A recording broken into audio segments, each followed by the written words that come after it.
supposed to take the makers off the table, but it's too late now. Might as well take a sip. I did not see that coming. Oh my it's God. the lore. It's the mystique of it all. We're still doing it. We haven't been cut off yet. Holy shit. Good job, buddy. Nice job, Daniel. Good job, man. Keep that rod bent. Keep that rod bent. I mean, people used to get so scared of them, they had to shoot them. Yeah, that's true. But because you literally can't stop thinking about it. You know, you can't scratch the itch enough. In a world where technology meets tradition, where does the line get drawn in the sand? Or should I say, in the water? Welcome to the Spot Burn Podcast, everybody. You got Josh, your co-host. And Dan, both from Musky Fool. We got some stuff to cover today, fella. Yes, sir. We sure do. It's going to be a fun one, isn't it? It is. We're talking about the Conservation Congress DNR Annual Spring Survey. There's some interesting questions on there, specifically one that I think is a hot topic. We've already talked about it before on the podcast. Yes, that's LiveScope. But I think we're going to zoom up, talk a little bit about the broader relationship between technology, fishing, and conservation. Before we do that, we have some questions from the audience, Josh. Shall we? Cool. Let's do it. What's up on the docket first? All right. Can you shop? Can you shop Belize and Musky at the same time in terms of gear? So I think this fella is probably looking at a question we get often, which is someone buying saltwater gear and musky gear, and they want to double dip. What do you tell them when they ask this question? I would say generally it's tough. If you want to do each of those things the correct way, correct way, maybe not the best word, but in a way that gives you the best chance of success, they can be very different. Different rods, despite them being maybe the same weight. You might use a 10 weight or a 12 weight in both scenarios, but you really want something different out of that, especially in these day and age when you have actual musky fly rods, really, really awesome saltwater fly rods of all types, shapes, and sizes. So you're going to miss on the average is what I'll tell them, but you can absolutely get a kind of an all-around setup that does both. Get a nice reel. Of course, you can use it musky fishing. It's not needed. You'll end up using that more saltwater fishing. Maybe get a nicer musky rod. It depends really what you want to do. How often do you go to Belize? How often do you plan to musky fish? Maybe lean a little heavy musky if you plan to musky fish more. That's a good call. Or take out a loan and get both setups because, you only live once. Yeah. Speaking from personal experience, when I've tried to cut corners and save money, by the time I actually get to my destination that I've invested tons of money into, I definitely regret not having the right tool for the job. All the other pieces lined up. I planned my trip and everything, and then now I'm there trying to nail a nail in with a screwdriver. Mm-hmm. You can do it, but it's gonna not be ideal for you. Especially if you're going to travel somewhere to go fishing. Yes. Put in all that logistical effort. Or try something as low probability as musky. Yes. But speaking from personal experience, personal loans for fishing gear are not recommended. Those payday loans, don't convert your paycheck into a payday loan to buy fishing gear. No, don't do that. It's a long and dark rabbit hole. Just work a little harder. Get some more money before you buy. Yeah, work a little harder. There you go. Next up, how do you convince your significant other you need to go fishing more? Oh, this is a great question. Well, consider myself an expert in this question. I always just ask my significant other, have you ever heard of the phrase happy husband, happy life? And it usually goes over pretty, as you're walking out of the door, slamming the door behind you. Yeah. If I'm happy, you're happy. I think, there's lots of tactics I've taken. You can play the long game, and just start moping around, pouting every weekend until you get your way. Yep, that's a good approach. Tantrums, mental psychotic breakdowns can usually make for a good shot. You can always take the strategy of inviting them out there, but...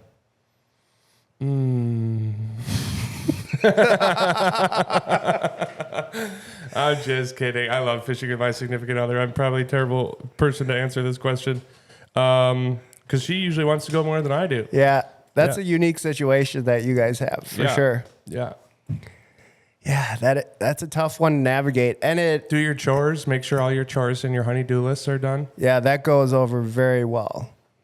You got to put in those brownie points. Now's the time to do it. Rack May's 'em up. almost here. Stack them up, Rack and then 'em up. blow your fun tickets at the right time. All on opening weekend. It's Yes. usually not the going fishing that is the problem. It's usually the person that comes back from the fishing trip that's the problem Yes. in Yeah. my relationship. Yeah.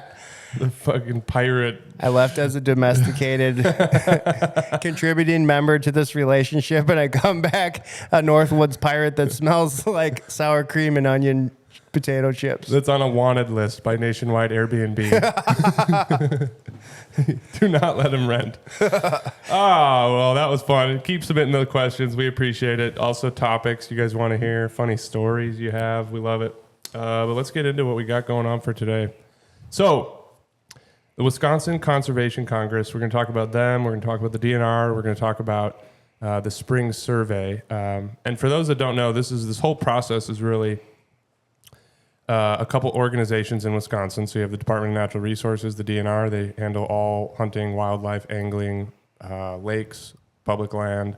And they have an organization made up of citizens called the Conservation Congress. And the whole purpose is for this group, which you have to become an elected member of, to source and organize feedback, public feedback, so that they can submit it to the DNR. And hopefully, share with the DNR what the greater public wants to see in terms of regulations, changes to rules, updates, etc. So we're going to talk a little bit about that because the spring survey submission deadline is coming up in April. April 8th, there is an in-person public hearing at every single county in Wisconsin. And then April 10th to the 12th is you can go on and read. You can read all the questions right now, but you can actually submit answers to them to the Conservation Congress April 10th to the 12th, all online at the DNR's website. We'll put the link in the bio of the podcast as well. So all of that is to be said. This happens every year, and there's a bunch of questions. We're going to talk very briefly about the process, what these organizations are, what's good about it, what might not be so good about it. And then we've pulled out a couple questions that I think are relevant, at least to Josh and I and to everybody that's listening here. So we're going to talk about those a little bit more deeply and then see where it takes us. So, Conservation Congress, State of the DNR. What... were you super familiar with this spring survey? I mean, we've talked about it in the past, but what's your background with it? Yeah, I look at it and I try to contribute every year, every spring. For probably the past 3 or 4 years, I've done it now. Right. And it's always interesting to see what questions arise and then ultimately what comes out of the public's input once the DNR is able to digest that and then respond to it. But yeah, we're going to go into all this at some point, but there's so many factors that go into it. I mean, just because something gets 100 votes for yes and 0 no's doesn't necessarily mean it's going to get passed through. It's a survey. I think that's some of the nature of it. It's awesome and actually pretty unique nationwide for this type of group, Conservation Congress, to exist and kind of sit adjacent to the DNR. So on paper, it sounds incredible. We have this public hearing and we get to express all of our strong opinions about the fishing and hunting. The connection of does that change policy? Does that change laws? That's still up to the DNR to decide, which is a legislative, that comes out of the government and usually requires legislation, for things like fishing licenses to be increased. To Josh's point, could be a question on there, should we increase fishing license? It could be a unanimous vote on the spring survey and the DNR doesn't increase fishing license because the state government does not, approve that. So there's lots of things going on, lots of stakeholders involved, not just hunters and anglers either. We have landowners, there's landowner questions on there. You have, I think in the previous years there was some questions around regulating the high capacity wells. Mm-hmm. So you have some business interests involved. There's definitely, there's politics involved, no doubt about it. Just in terms of who gets to be on this board, who gets elected, what questions show up on the spring survey, all sorts of things. I remember back in the day, there was, I think, a couple of years in a row where there was questions about wake boats and how those impact fishing. Oh, and, yeah. And that was all, So it's interesting. It's interesting to pay attention to. Definitely interesting to submit. And we're going to talk about a couple of the questions that stood out. But first, I think it's worth kind of talking about where the DNR is at right now, at least from our perspective. I think we hear this. There's a lot of voice of opinion and strong opinion usually to impact change and make our fisheries better and our hunting better. I think there's usually unanimous. Everybody wants that. It's just how do we go about getting that in a fair way? And one of the areas that's kind of a struggle is like for the DNR, they don't have the budget to do everything. So there's always a lot of, well, we could do this, we could do that. Why don't we do this? Why don't we fix this? And there's just not enough money to go around. So that's worth calling out. And I think we're calling that out because it's a good time to be aware of that. And it's a good time to voice your opinion. One of the things that's incredible about Wisconsin is the incredible resources we have and the crazy low licenses we have for accessing those places. Mm-hmm. From a guide license being $40, which is way too cheap, out of state licenses, but even in state, it costs me basically $100 and I can kill and fish for anything I want all year long. And I think we're hitting a point where there's a gap. If we don't have the funds and the budget and the money as an DNR organization to manage all of those things, it has to get more expensive. Yep. Even at risk of what I think people will say will create some lack of access or opportunity. Well, license sales go up. I can't afford that. But it's not. We're not talking thousands of dollars. We're talking about $50 for a fishing license instead of $35 or whatever it is today. Yes. Yep. And this is important. This is important because license sales have been down. The DNR's budget has been down, and it doesn't just impact one group or another. So I think right now we're looking at a few years in a row of hunting license being down, which is crazy. Less and less hunters getting licenses. What that has to do with mainly deer. CWD could be involved. Lack of access. Who knows what it may be? There's lots of theories there. But at the end of the day, hunting licenses come down. That impacts fish budgets regardless. It's one big pot that all that money goes in and it spreads out to. So if you are an angler like us and you want to see better management, more access, better operations, and tooling at the hatcheries, exploring research into our hatcheries effective, whatever it may be, all of that comes from the budget and there's just not a lot left to go around. Mm-hmm. So I think that's the one thing we seem to all have to align on that seems pretty obvious. That isn't called out in the Conservation Congress or the Spring Survey, but maybe the most poignant question is, should the DNR raise license fees? And I think absolutely. I don't really see a reason not to. I don't know about you. Yeah, I 100% agree. Or do something.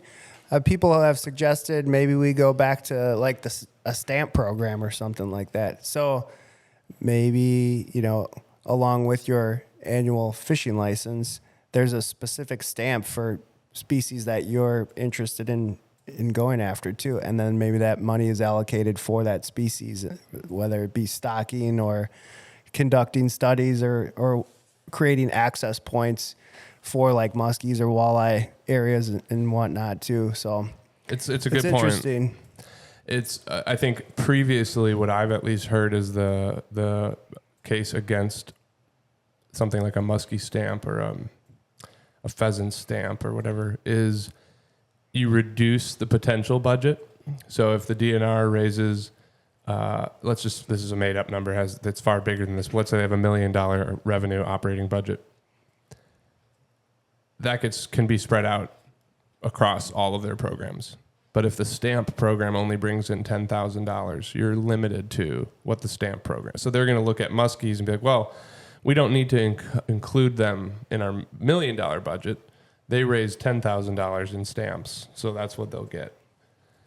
And I think that's a good argument in some ways, but as the overall budget's going down and, it might not be coming to muskies or whatever species or certain areas of need enough, it puts them at risk.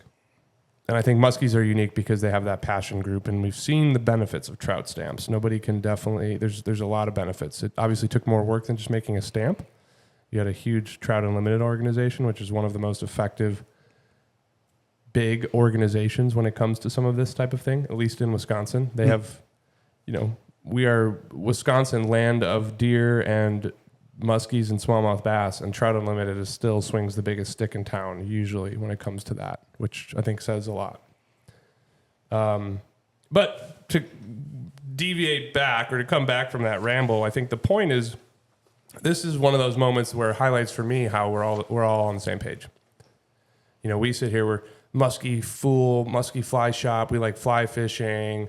You know, there's a tackle shop down the street. There's a Cabela's. There's archery. There's guys that are going to duck hunt instead of musky fish. They're the most excited for spring turkey instead of spring trout. But we're all on the same page. We all get kind of divided up and start fighting about our differences. Mm-hmm. So this is a moment where we have to recognize that. So all in all, Spring Survey, Conservation Congress, DNR, they need our input. They need our input big time. I think we hit on most of that, fella. Yep. What else could we say about the Conservation Congress, though? I think the main thing is, where did I have it? I had a note here that's kind of important. So basically what we're going to go through next is a couple questions that we're going to call out, but I think giving the process of change here is the point. So everybody's going to have a chance to go to a public hearing, talk about these issues. Those can be really good to go to. They can also get off track pretty quickly, like any public hearing can. And then you can submit online the 10th through the 13th. I think I had that date wrong when I first said it earlier. And then you're going to get results of that and see that, and that's going to be fed in, and it's kind of on us to keep the pressure on if there's strong opinions for the DNR. So there's this kind of a gap of unknown where it kind of can just float off into nothing and be not used. However, sometimes it actually does move the needle. Mm-hmm. So hope is not lost. Yes. What questions? Where do we want to start on the questions? There's really two big ones I think we wanted to talk about. So I guess the first one, question one, and this should be, I think, fairly straightforward, but we're really looking at what questions on here relate to our world, fishing specifically. We also, lo and behold, we care about this stuff, which means we care a lot about hunting. We are all on the same page after all. So there wasn't a ton. It was pretty light, I think, this year in terms of questions that were super poignant. Normally there can be like 10 of them where you're like, oh, wow. Mm-hmm. Not a whole lot. But the first one was interesting. So question one talks about angling and hunting regulation changes. And the whole purpose here is the DNR seeking feedback on gaining the ability for they call it a faster administrative pathway for angling and hunting regulation changes and its potential to enhance conservation and adaptability. And what they really mean behind this is they seek the ability to make regulation changes quicker so that they can be more timely. And the way I read that is like, what did I say to you earlier? Similar to like hoot owl or closures out west, where they have the ability to be like, right now we need to do something. It's not permanent, it's not forever, but we need to move the season back a week or up a week or restrict, harvest in certain areas or open up harvest in other areas. But they need to be able to do it more timely because the feedback loop of those changes going into effect takes too long. Yeah.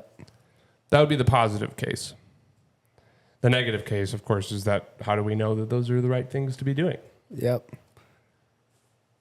And in the law's eyes, right? It's up to you to stay current on all of that information as well. That's another challenge: the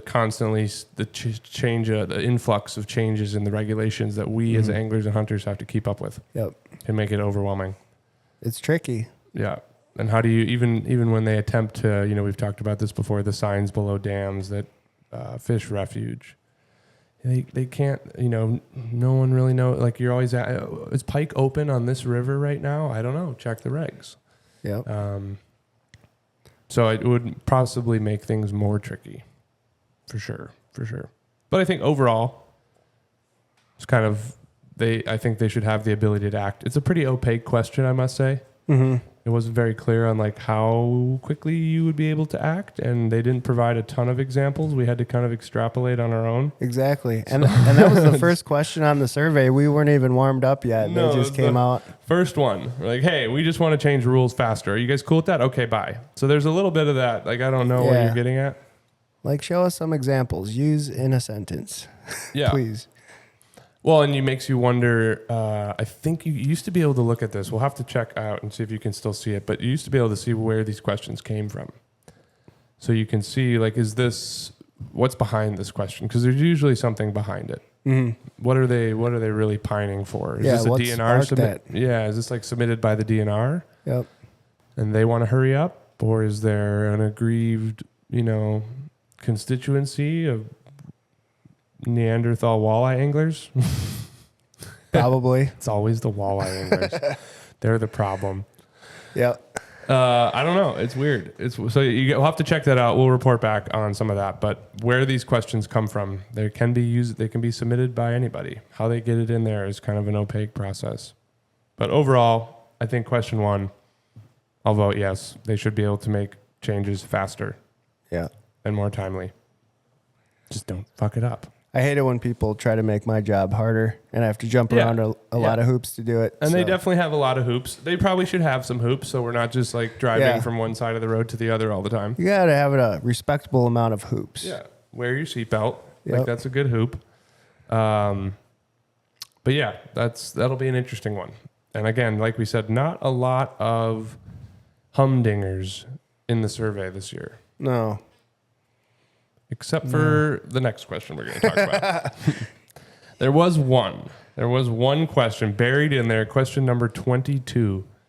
And I think this one made its rounds already on social media, has already garnered a little bit of uproar. Oh, yeah. Always strong opinions. The question is about banning the use of all LiveScopes and 360-degree imaging.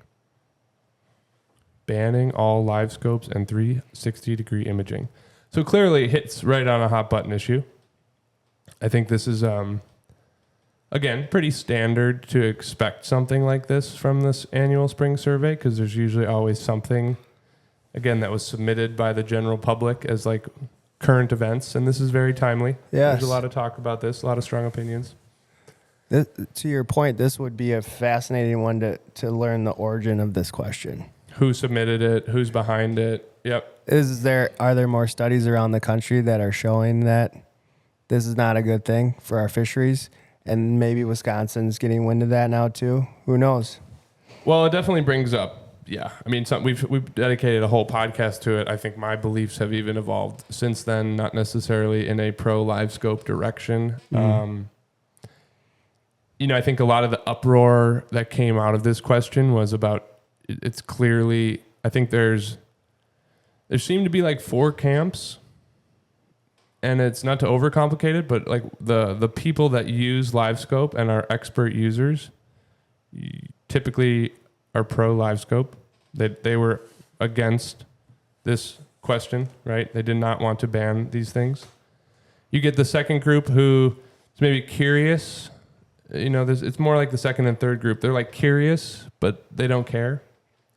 They're like, whatever, a little apathetic. Like, you should just use fishing. Don't think about it too hard. And then obviously on the other side, there's the fourth group or third group, whatever we want to call them. Hard to count to 4 today. Like ardently against it. This is ruining fishing. This is the end of the world type of shit. Mm-hmm. I think we heard all of those opinions, like as it relates to this question, it seemed like. I don't know what you saw online. Yeah. But there's definitely some talk about it. A lot of people mad that this was even being considered, which is pretty funny. Yeah, it's a hot button issue for sure. It gets the people going. It sure does, doesn't it? Yep. Yeah, and it leaves you, I think what we wanted to do about it, like what it makes me think about is it just doesn't seem like we're talking past each other. We're not speaking a similar language. There's nothing cutting through. It's just a bunch of people screaming and kicking about, I can't believe, don't infringe on my rights. I should be able to fish however I want, to you're ruining fishing, which is probably a little bit of a microcosm of the world we live in today. But it's hard to take it a lot seriously with this fishing argument, But I think it begs the question of where is technology going? which is something that we'll get into in a little bit. But to put a button or put a pin in this question, I guess it feels too soon to say these things should be banned, personally. I'm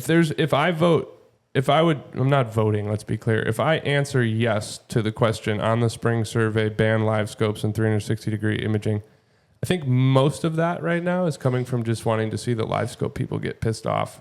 Because, oh boy, do they get hot and bothered about this. Mm-hmm. Like, really, really hot and bothered about it. They're very sensitive. Very sensitive. And it's just quite hilarious. And you get the classic, well, you don't think GPS should be banned, do you? And it's like, well, they're not the same thing at all. Yeah. They're not the same thing at all. I mean, look at, I guess we're just going to talk about it. We're just going to dive right in. But like, look at hunting. This is my argument. This is where I leaned to be a anti-LiveScope. Look at hunting. Thermal imaging drones. Didn't take scientific research. Didn't take public opinion, spring surveys, and uproar. It was banned almost out of the gates, almost unilaterally, with some exceptions on thermal imaging. And it was just based on, I mean, what did they say? It was based on the ruining the ethos of hunting, ruining the fair chase, ruining the ethical. Yep. It was just common sense. It wasn't like they needed a survey that said drones are going to be bad. And I think that's kind of where we're at with LiveScope. And those hunters would then, in theory, have a super unfair technological advantage. I can't. You're exactly right. Advantage over wildlife, and that's just not cool. And then the other aspect of why those were banned was disruption, public space. Yep. You wouldn't want drones flying around in a public hunting space. Nope. Especially because they could be getting on top of each other, ruining each other's hunts. You can think of a number of ways where that goes wrong. Learning your fishing spots, or hunting spots, like it could get.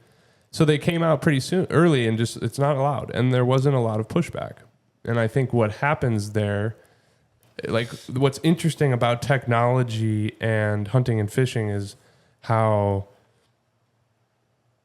drones were not accepted, but had they been accepted, you would have gotten this user group of drone hunters who would have had enough public opinion to say, no, don't take this away from us. So it had to almost be taken away out of the gates and not, because right now, back to LiveScope, the argument that most pro LiveScope people will say is, not everybody, no one even knows how to use this stuff. Most guys that fish don't even know how to use their GPS, let alone LiveScope. And that's just not, that doesn't compute for me on like technology adoption. No. They don't know how to use it yet. And then a whole generation will come up, and that's will be how they fish. And yes, to add another element of the argument to be pro LiveScope, it's like, well, it shouldn't matter how you fish. It should matter how effective you are at fishing. Or in other words, don't ban LiveScope, just change the regulations. Like the fish harvest rules. I don't know if that's going to do it. What did you mentioned it earlier? Do you have it in front of you, or you have there was a study done in Arkansas, correct? Correct. Yeah, they were saying that the harvest rates were the same, but the angler's ability to catch fish was increased by double. Yeah, let's look at maybe this. more than double. Yeah, you're exactly right, because that was the interesting thing about the study is the almost thesis or the top line summary of the study was like no advantage was noticed by folks using LiveScope. But when we looked at the data, LiveScope users caught fish at over double the amount that non-LiveScope users caught fish. But the harvest rates were the same because there's harvest regulations in place. There's limits. Yes. So that was like, to me, just like a huge caveat. Like, what do you mean? No, that's the whole point. I think that's the whole argument. Yes. Is that they are that more effective. And if all of them were that more effective, you would have to change harvest limits, thereby reducing access and opportunity. If I used to be able to go fish walleyes and my limit was 5 and now my limit is 3, that's reducing access and opportunity. We'd rather have more plentiful walleyes and more spots to go fish for them than less. And I think LiveScope is going to take us down that path. Yeah, we could regulate it with reduced bag limits. But is that where we want to go? You can regulate it by closing fishing down on the lake too, for all people, not just LiveScope. And for me personally, like as a musky angler, we're not harvesting fish. But if LiveScope is exponentially giving everyone a way higher advantage and probability of catching fish, now you're interacting with that fish and all of these fish a lot more. You're putting hooks in them more often. You're taking them out of the water more often. They're being exposed to a lot more stress more often just because of in theory, you'd be catching more of them. Fighting them, releasing them, reviving them, just handling them and all that stuff. So you're not necessarily harvesting these muskies, but you're still having an impact because you're using technology to just drastically increase your probability of catching them all the time. Well, and I think we can't like lie to ourselves that if every musky angler, to me, it doesn't require scientific evidence, despite the fact that we clearly have scientific evidence that you catch more fish with LiveScope. Double the amount of fish. If every single musky angler on the Madison chain used LiveScope effectively, as it should be used, which I would say will be the norm on the current trajectory in the next 5 to 10 years, it'll be standard. Mm-hmm. It'll probably be even more advanced. You won't have to manually move the transducer. It'll probably even find the fish for you. Go look for things out there moving and alert me. And it'll be more cost effective. The barrier of entry will be a lot easier. Hulls might come standard with transducers. You have all these things. It's only going to advance. Yep. Do we want to continue to let that advance? We know what's going to happen. We know more muskies are going to get caught. We know more walleyes are going to get caught. I think it is ethical. I think it's like, and it doesn't have to be anything super complicated. It's just like, no, we don't want that trajectory to continue, and I think we're willing to risk the outcome of banning it now, because we can always unban it. In 2030, we can unban it and say, actually, we were wrong. LiveScope is fine. Mm. Yeah, Humminbird and Garmin might be the losers in that racket. If your entire program in your bass tournament was based around LiveScope, and now you don't have another program, you might not be as effective. You might lose out. But what's the risk? We just kick the can down the road. If we keep it going right now, I don't know if I love where it's headed. It's going to be bad. It's going to be bad. So that's where I'm like starting to grow into anti-LiveScope. Pro ChatGPT, but anti-LiveScope. Yep. Very much pro technology. And I think this is where, I don't know, I just keep coming back to drones. If you could play it all out, how the deer or elk or wherever get used to the noise and the buzzing, and they see them, and the people get used to it. And it used to take you 2 months of hunting to get a deer, and now it takes you 2 days.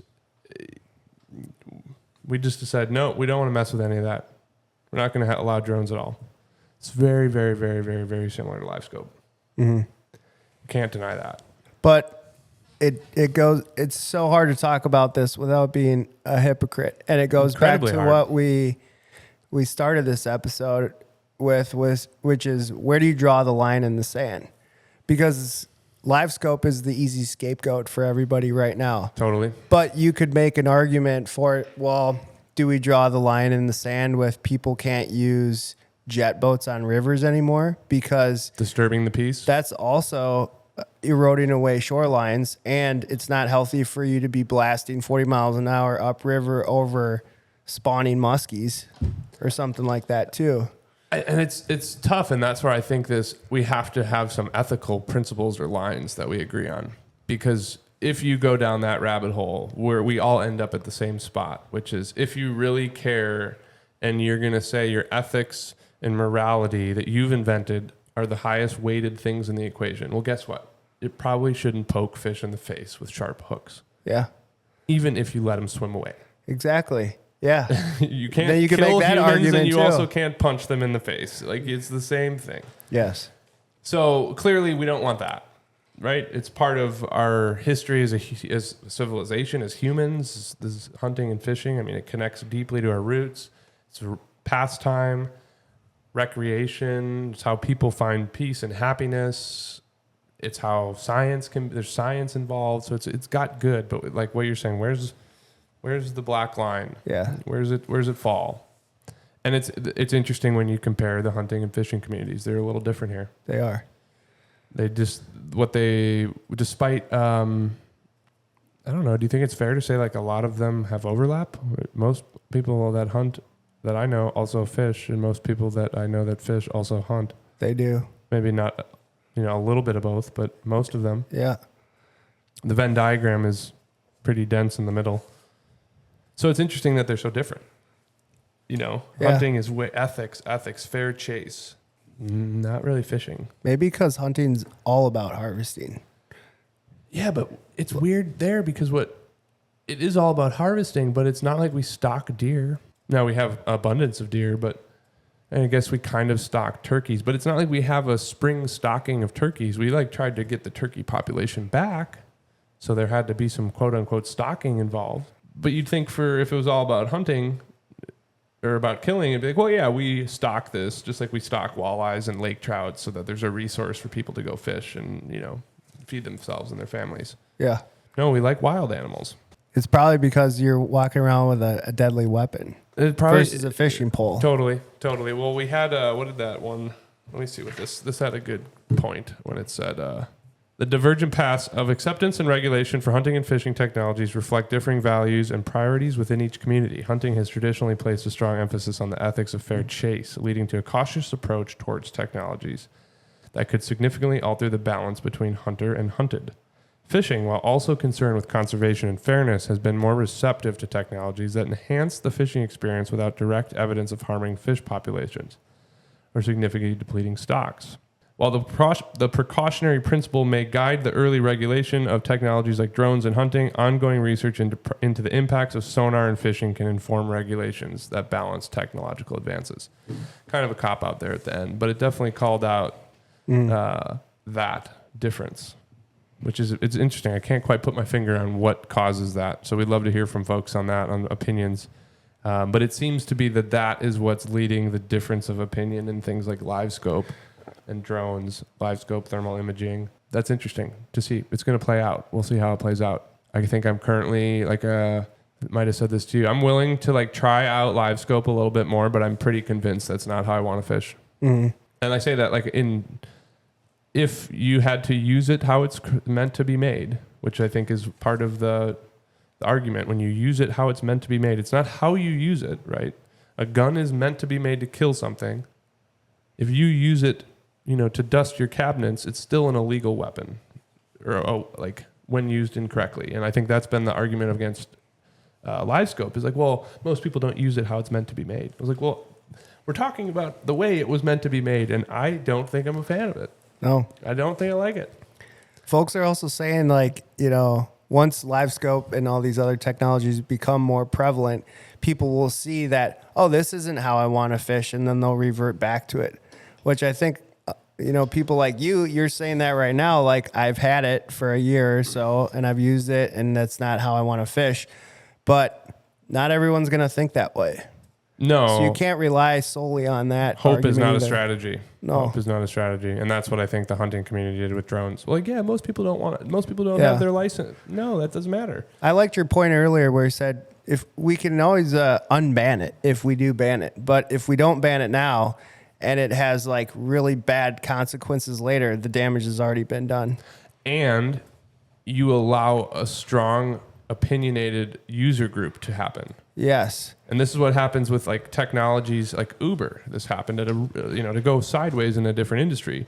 It wasn't super clear that this was illegal or legal or illegal when they started Uber. And they got big enough where they had enough power to make sure that they could not be regulatorily, impacted. They went to court with the taxi. That was what will happen. If you try to ban LiveScope in 10 years, you're going to have the entire bass fishing tournament circuit, and you're going to have thousands of users, and you're going to have Minn Kota and Humminbird and Garmin and all of these companies against it. whether or not it's right or wrong, you just made it 1,500% more difficult to achieve any result. Mm-hmm. It's like, So we have to stifle the LiveScope army right now. I think at least we need to have a real conversation about it. Yeah. Not just a flippant mudslinging, comparing it to GPS, comparing it to, like, there has to be a real discussion that brings anglers together because it impacts all of us. Mm-hmm. From musky fly fishing, the dark, dusty corners of the fishing world, the musky fly fishing corner, to major bass tournaments, crappie. That study in Arkansas was done on crappies, to huge sturgeon, musky, pike, you name it, saltwater fish. Shit, we're probably going to see some LiveScope in the trout stream soon. But seriously, I think it impacts all of us. And it presents an interesting idea of where do we want this to go? What does fishing look like in 100 years as technology runs rampant? And I think, I don't know. But something maybe worse came up even recently as an example of how this can progress. Yes. You made me sit through and watch this entire video, both of them, 2 videos of Apple Vision Pro. So introduce this a little bit. What is the Apple Vision Pro for those that don't know, and what did you make me watch? Hopefully y'all are near a computer or have your smartphone handy so you can watch these YouTube videos as well. But they're both available on YouTube right now. One is with the host, John B. He does a segment where he uses Apple Vision Pro and then syncs it up with a third-party app to display his LiveScope screen on his Apple Vision goggles. That was the one where the guy pretty much put the boat in and fished with the Apple Vision goggles on the whole time. Yeah. Drove the boat the whole 9 He yards. literally was operating his vehicle, reversing a boat down into a lake, launching it with the goggles on. He had his Navionics lake map up while he's doing all of this. And then there's even footage of him driving his boat at full throttle with goggles on that have all these distractions on the screen. He's got his map up there too. And then while he's fishing, he's working the shoreline. And instead of having to look down at his LiveScope, now he's able to see all the surroundings with like a natural head height and angle and all that stuff. And also have his LiveScope screen up, his Navionics map up, his whatever else he wants up on his screen. And this is so there's a bunch of things to break down in this. First of all, if you watch the video, one of them's the other one is an ice fishing video. Yep. But this video is actually on a boat, as Josh says. It will make the technology is terrible. It's constantly not syncing and it's blacking out. And the Apple Vision Pro has some things where it doesn't like movement, and some of that's safety related, so that you can't go driving boats and cars with Apple Vision Pro on. But we also have to, I think, the counterpoint to that. So you could say, oh, don't worry, the technology sucks, because it looked like it sucked. It's version 1. This is version 1 Exactly. with some third party. It's not hard at all to envision a world where that one shitty LiveScope screen that wouldn't sync now syncs, and there's 6 of them. And I got all sorts of other shit going on that just not good. Not good there at all. I think there's safety issues. I don't want to be the wet blanket now that I'm a older gentleman making stupid comments like that, but do we really want people driving around in boats? The shit we see out on the water in boats, people can't drive and they don't have glasses on. That's what I have the biggest problem with. What are we going to put a computer screen in front of their face so they can watch Netflix and drive a jet boat up a river? If you want to kill yourself, that's fine, but don't put everybody else in danger either. You could literally be watching a movie, like a Pixar film. Or fishing at night with night vision. And then bombing over a Great Lake in your freaking skeeter boat at 60 miles an hour. Yeah, I mean, so that's the boat should be driving itself far before humans should be allowed to do that. Yeah, but you can't even text and drive, so why should you be able to watch TV and operate LiveScope while you're operating a vehicle? Yeah, I totally agree. So overall, though, that video, super ineffective. But what you did not see is this guy go out there and just absolutely slam them because the technology sucked. It was much more of clearly he was trying to make a viral video with a hot topic like LiveScope and Apple Vision Pro and technology. Yep. And to defend him and not throw him under the bus too terribly much, he did this as an experiment too. Totally. He returned his Apple Vision Pro. He says it at the end. He did, yeah. He was like, this is available. I figured out how to sync up my LiveScope through an app to my goggles, and so I want to see how this is. And then, yeah, like Dan was saying, at the end, he had this full circle moment where he's like, this is not for me. I hated it. But this is what's interesting to me. And I'm not picking on him anymore. I'm picking on, to me, and I said this to you right after we watched it, the core issue here, again, is not the Apple Vision Pro. No. It's LiveScope. LiveScope is the platform that is one of the biggest changes in fishing in our lifetime, for sure, if not the last 50 to 100 years. Like once we got into powered boats with electric trolling motors, it was that and then LiveScope, one could argue. It's simply a device so you don't have to look down at your screen. Yeah, anymore. Apple Vision Pro is simply a way to project your LiveScope. The core root problem comes back to LiveScope being the issue. And that's what I found interesting about that gentleman. And he was like, I don't want to fish like this, but he does want to stare at LiveScope because it makes him that much more effective. Mm-hmm. So that felt contradictory. Not him. I think just calling it out not trying to call him out, calling out the broader LiveScope argument. We all know it's more effective. That's why you all want it. Yeah. That's why you rely on it in tournaments. You know, like that's why. And the data literally shows with one crappie study, double as effective. Mm-hmm. I don't know, man. I'm back to just the Apple Vision Pro thing. All that shows me is an example of where this is going to go. Version 1, already projecting it up on your screen to watch while you're fishing. Where do you draw the line in the sand? And that's where I think the line feels arbitrary to say, no, you can't put it up on your screen. The line's pretty mushy. It's very blurred out. What if it was like the only allowed technologies are GPS, down imaging, and side imaging?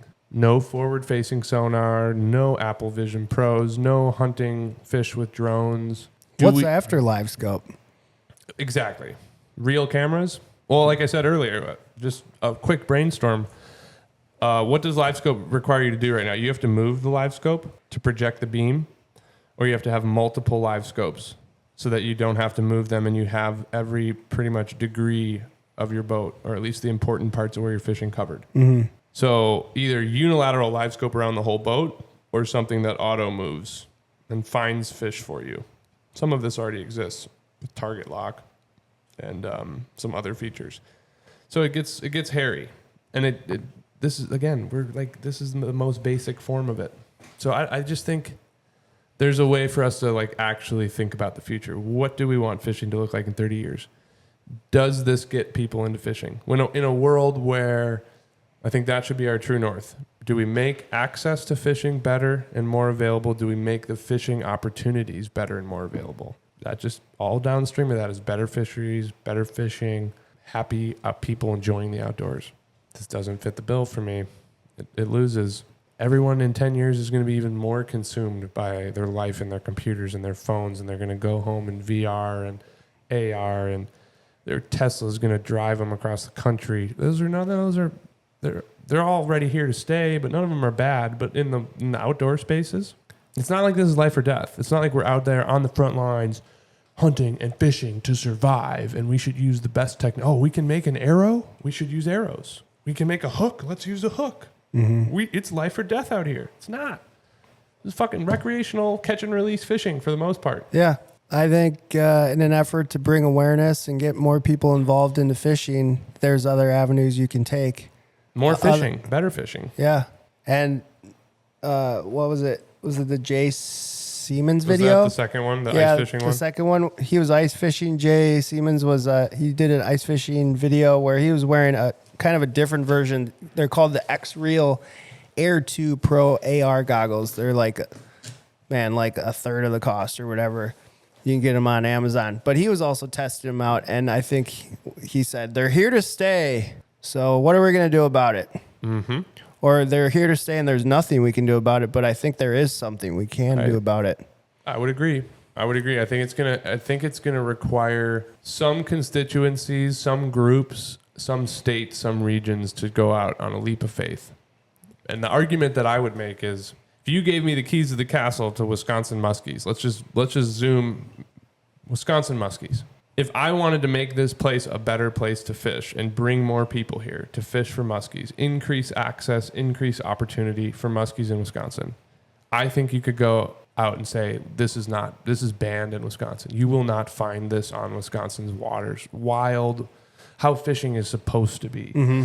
Those are all the elements you're going to play up. And I do think you're going to lose some folks. You might not host a few tournaments. You might have some people that, it's the 10% that are really vocal critics, but I think you're going to get more people that are like, that's sweet. I'm so sick of what's happening in Minnesota right now. Mm-hmm. I'm so sick of what I'm seeing in Virginia. That's awesome. And the fishing might get better. You might have to invest in some better resources for the fisheries as well. But if you came out and said that, I think it scores political points. I really do. I know I'm biased, but I think most people are like, yeah, cool. At least it's all fair. If everyone who bought LiveScopes invested that money in stocking efforts, imagine how good our fisheries would be.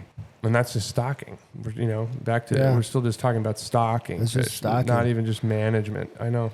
But those are the same people that get upset when you say, I want to increase the fishing license by $10 a year. I think something that's weird about it, and maybe it goes back to you just made me think about that when you said that. Of something I've noticed, but I don't know if I have the exact words to describe it. The differences between hunting and angling, and how, first of all, there's no catch and release hunting. And that's intentional. There's no, I'm going to go stun a deer just for the thrill of the chase.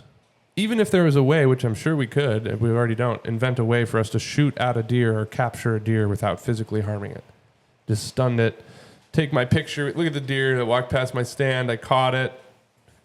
He hopped off and ran off to fight another day. It's called a camera with a super powerful zoom lens. Right. But even if you really made a direct comparison and we went out and you could lasso deer and it became popular, or you caught a turkey and you took a picture and then it flew away. It doesn't happen. We look at, there's a sanctity. We know that we've connected that to food. Yes. And we know we've connected it to, we can't just go out there and slaughter these animals, and we don't want to waste it. I think waste is an important, like the pit in my stomach when you have to waste any of a deer or an animal like that. And I'm not a huge hunter. I only imagine, hiking in and packing out your elk and realizing it's spoiled or something, and it's devastating. All the work, but also more importantly, when you hear from those guys, how they feel about their love for the elk that they just wasted. The respect, the honor for the animal. That's different in fishing, I think. We look at it as like closer to insects. And this has been documented in like how we value personal relationships with animals. And like 100%. Once they hit mammals, we start to anthropomorphize or personify them more. And fish are kind of like birds and insects. We don't like look at them and see similarities. Yep. And I think that's where that has to be something to do with it, because it's just this like, oh, it's fish. We've always had this like, they're a renewable resource. They're always there. And we've had to learn that lesson the hard way with steelhead salmon, many other species. Mm-hmm. That might contribute to it. And why there's such a, why does it matter? They're everywhere. They're fish. They're under the water. They're not living up here on Earth with us. Yeah. They're different. I don't know. I really don't know. We don't know. We're just two rambling guys here in Wisconsin who love musky fishing a whole bunch. So we're trying not to take this too seriously, but yeah, it's an important topic. I think we have officially hit peak LiveScope. I think the opinions are at their all-time high, and I think we need to do something about it. I do, unless someone can make a really strong case where this is going to make fishing better, make fishing access and opportunity better. I really think we need to have a serious conversation about this shit being banned. I'm really trying hard not to just come at this from I'm not good at LiveScope. Oh, that guy catches more fish than me. He should be stopped. It's cheap. I see it. I also see what I think is what happens in 5, 10, 15, 20 years. It's a much higher chance of it getting so bad that nobody wants to do this anymore. There's a much bigger chance of us having an actual negative impact on a fishery when not just the one guy is fishing with LiveScope, but all 40, and they all know how to use it, and they all have 5 of them. Why take the risk? What's there to lose? A couple fishing tournaments? Some personal pride over your sweet catch that you pointed a sonar beam at to harass? Like, what's there to lose? You can't put a photo up on Instagram? No. So what about you, Josh? You're anti-LiveScope, anti-ChatGPT, are you like a humanist? I'm at the point in my life where I just constantly say, what does this all mean? None of it matters. Yeah. Oh, I'm just not. I've never been down with LiveScope. I don't ever plan to be down with it. I know there's people out there that fish differently than me, and that's fine. And I'm not the person that is ever going to tell somebody how they can fish or what they can use on their boat or how they should fish or their approach to fishing, blah, blah, blah. I'm saying I'm personally not going to do with it. I think it should be banned, though. I got that gut feeling like this is just not a good thing for our resources. And that's where I take a personal offense to it. That's my gut feeling. Mm-hmm. Not maybe right now, but where it's going. Yep. And then it's going to be harder to get off that train. Well, on a lighter note, do you have any lighthearted stories or funny stories about technology and fishing? We came down hard on it today. We did. But I think if it makes you feel better, Flyline still sucks. So we haven't made Flyline too good yet. Not there. So that's what's funny about it. I don't know. I don't know that there is. Did I have anything funny? No, it's really LiveScope. It's really the internet. I got one. ChatGPT is not. I'm pro ChatGPT, and I think for this reason, really pushed me into that camp. I use it for a lot of things, but I was using it the other day. You and I were talking about where we want to go fish in April, pre-Wisconsin opener for muskies outside of Wisconsin.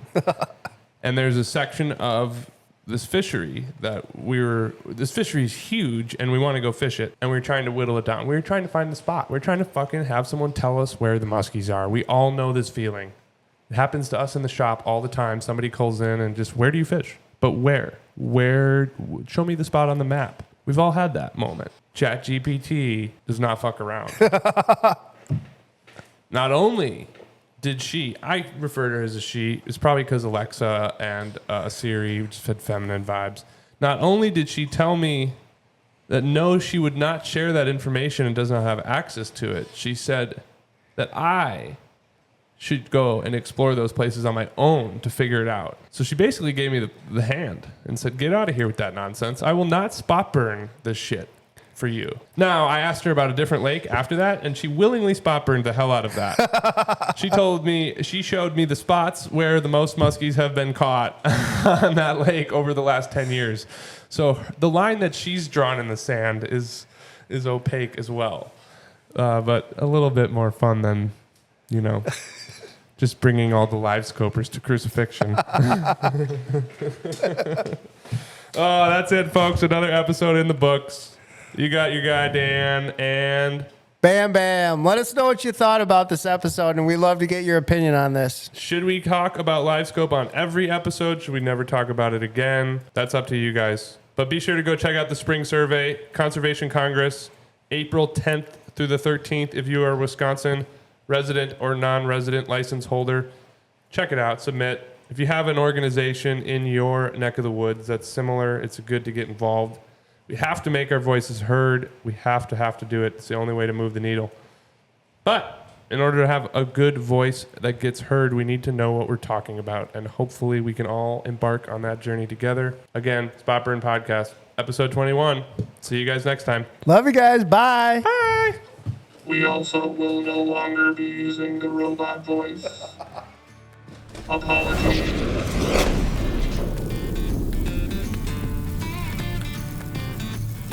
Thank you for listening to the Spot Burn Podcast. Coming to you from the dungeon, this podcast is presented by Musky Fool Fly Fishing Co. We want to thank our awesome sponsors, Cortland Line Company and Stealth Craft Boats. We also want to thank all of you, our listeners, for tuning in, subscribing, sharing, and spreading the good word. If you haven't heard, go check us out at muskyfool.com. Have fun out there on the water, y'all.